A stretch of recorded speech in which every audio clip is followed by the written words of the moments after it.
নরসিংদীর পলাশে অনুমোদনহীন এক ব্যাটারি কারখানা নষ্ট করছে আশপাশের পুরো পরিবেশ। জীববৈচিত্র্য ধ্বংসের পাশাপাশি প্রভাব পড়ছে মানব জীবনে। কৃষি জমি হ্রাস ছাড়াও এলাকাবাসীর গলার কাটা হয়ে দাঁড়িয়েছে অবৈধ এই প্রতিষ্ঠানটি। এলাকার জীববৈচিত্র্য কৃষি জমি রক্ষায় দ্রুতই কার্যকরী ভূমিকা নেবে সংশ্লিষ্ট প্রশাসন, এমনটাই দাবি স্থানীয়দের। নরসিংদী প্রতিনিধি মাখন দাসের তথ্য ছবিতে ডেস্ক রিপোর্ট।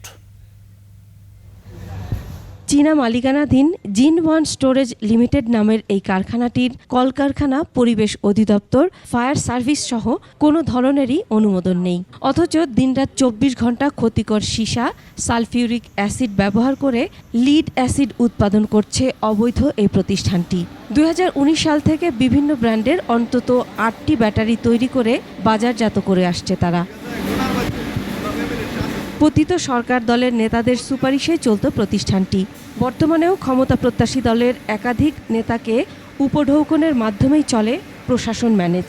এলাকাবাসী বিভিন্ন সময় বন্ধের দাবি করলে তাদের ওপর আসে হামলা, মামলা সহ নানান হুমকি। 40-45 জন সবাইকে ধরে নিয়ে গিয়া বিভিন্ন টর্চার এগুলা করছে। ওরা কোটিং করে মাটির নিচে যে সীসা, এই অ্যাসিড পানিও দিচ্ছে, এতে এলাকার যত মানুষ আছে সব ক্ষতিগ্রস্ত হচ্ছে।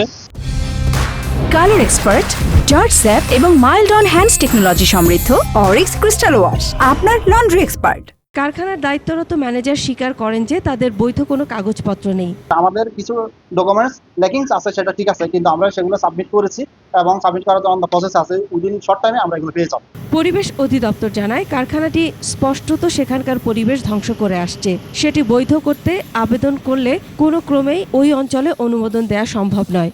পরিবেশ অধিদপ্তর সদর দপ্তরের যে মনিটরিং অ্যান্ড এনফোর্সমেন্ট উইং আছে, সেখান থেকে ইতোমধ্যে ওই কারখানার যে বিদ্যুৎ, গ্যাস, পানি যে সেবা সংযোগ আছে, সেই সেবা সংযোগ বিচ্ছিন্ন করার জন্য আদেশ প্রণয়ন করছে। জেলা প্রশাসক জানান আদালতের নির্দেশ পর্যবেক্ষণ করে যদি গড়মিল পাওয়া যায় ব্যবস্থা নেওয়া হবে। পরিবেশগত যত ছাড়পত্র তা গ্রহণ করতে হবে এই 6 মাসের মধ্যে।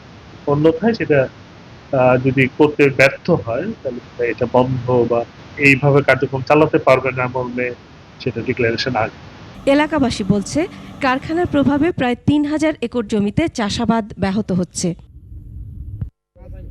Masum আলিসা, desk report, 21 television.